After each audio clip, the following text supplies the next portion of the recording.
नमस्कार, मिथिला मस्जिद में आपका स्वागत है। मैं मनोज है, जिस पर नजर रखना आप भी चाहेंगे तो बिहार मिथिला न्यूज की टीम लगातार ऐसे खबरों से आपको रूबरू कराती है। जरूर देखिए, सब्सक्राइब कीजिए, ऑल पर बटन क्लिक कीजिए और फिर से शेयर कीजिए ताकि ट्रेंडिंग खबर जो बिहार की है वो आप तक पहुंच सके।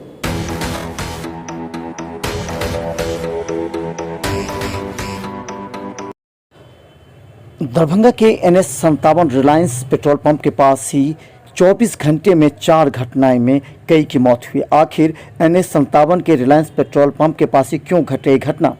आज ऐसे ही घटना घटी जब बाइक पर सवार 2 युवक की मौत घटना स्थल पर ही हो गई।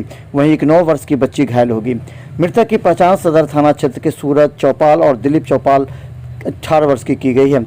वहीं घायल बच्ची निशु कुमारी का इलाज पांव टूटने से DMCH में चल रहा है। मृतक के परिजनों ने बताया कि सूरज चौपाल 22 वर्ष का था, अपने ससुराल जा रहा था। वो भालपट्टी OP का रहने वाला था। मुजफ्फरपुर जाने के क्रम में स्प्लेंडर गाड़ी से ट्रक को टक्कर लगी। इसी क्रम में दोनों युवक की घटना स्थल पर ही मौत हो गई। उसके बाद बच्ची गंभीर रूप से घायल थी, जिसे स्थानीय नर्सिंग होम में भर्ती कराया गया था पहले। उसके बाद DMCH लाया गया, जहां उसका इलाज चल रहा है। वहीं 2 शवों को पोस्टमार्टम के लिए DMCH लाया गया। स्थानीय नागरिकों का कहना था कि एक बड़ा सवाल यह है कि NH57 के रिलायंस पेट्रोल पंप के पास लगातार घटनाएं घट रही हैं। 24 घंटे में वहां 4 घटनाएं घटी हैं और कई की मौत हुई है। इस पर प्रशासन को विशेष ध्यान देने की आवश्यकता है। आखिर NH57 के पेट्रोल पंप के पास ही ये घटनाएं क्यों घट रही हैं? स्थानीय लोगों की माने तो सामाजिक कार्यकर्ता पप्पू खान ने बताया कि यहां आज इस 2 बच्चे की मृत्यु हो गई है। वहीं पर 24 घंटे में 4 घटना हो चुकी है, लेकिन प्रशासन इस पर कोई कदम नहीं उठा रही है। लगातार हो रही इस घटना को रोकने के लिए कहीं से भी प्रशासन द्वारा कोई कोशिश भी नहीं की गई है। यह प्रशासन के रवैया से जनता में काफ़ी आक्रोश है।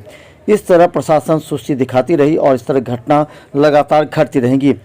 इसमें जिला प्रशासन को चाहिए कि अविलंब कार्रवाई करना चाहिए ताकि दुर्घटना को रोका जा सके।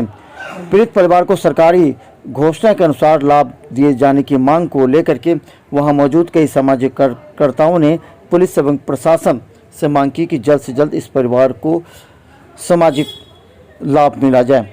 गौरतलब है कि इस तरह की लगातार हो रही घटना के बाद भी जिला प्रशासन सचेत नहीं हो रहा है। भालपट्टी में 2 युवकों की मौत के बाद अब वहां पूरी तरह शोक की लहर फैल गई है और 2 गंभीर घायल से इसमें एक बच्ची का इलाज चल रहा है। पता कैसे आप लोगों को जानकारी मिली? देखिए, 10 बजे के आसपास हम लोगों को फ़ोन के माध्यम से पता चलता है कि NH57 पर एक एक्सीडेंट हुआ है, जो दोनों लोगों की मृत्यु हो गई है और रहने वाले भालपट्टी के हैं। फिर हम लोगों ने अपने लोगों से पता करना शुरू किया तो पता चला कि मब्बी थाना अंतर्गत रिलायंस पेट्रोल पंप के पास एक एक्सीडेंट हुआ है, जिसमें 3 लोग थे। 2 लोगों की मृत्यु हो गई है और 1 लोग गंभीर रूप से घायल है, जिनको DMCH में जिनका इलाज चल रहा है। और अभी हम लोग फिर DMCH पहुँचे हैं तो देखे कि दोनों बड़ी यहाँ पे पड़ी हुई है और हम लोग अभी पोस्टमार्टम के लिए इंतज़ार कर रहे हैं। दूसरी तरफ अभी हम लोग जब जानकारी ले रहे थे तो पता चला कि अभी उसी जगह पे ये 4थी घटना हुई है। कल शाम 4 बजे से लेके अब तक 4थी घटना हुई है। ये बड़ा सवाल है जिला प्रशासन के लिए, ये बड़ा सवाल है पुलिस प्रशासन के लिए कि उसी एक ही जगह पर कल 4 बजे से लेके अब तक 4थी घटना होती है और जिला प्रशासन सोया हुआ है। ये बड़े अफसोस की बात है। अच्छा, जिनकी मृत्यु हुई उनका क्या नाम था, कहाँ के रहने वाले थे? भालपट्टी पंचायत अंतर्गत एक महेशपुर टोला है, वहाँ के रहने वाले हैं। एक नवीन चौपाल हैं, एक दिलीप चौपाल हैं और एक सूरज चौपाल हैं। दोनों भालपट्टी के रहने वाले हैं।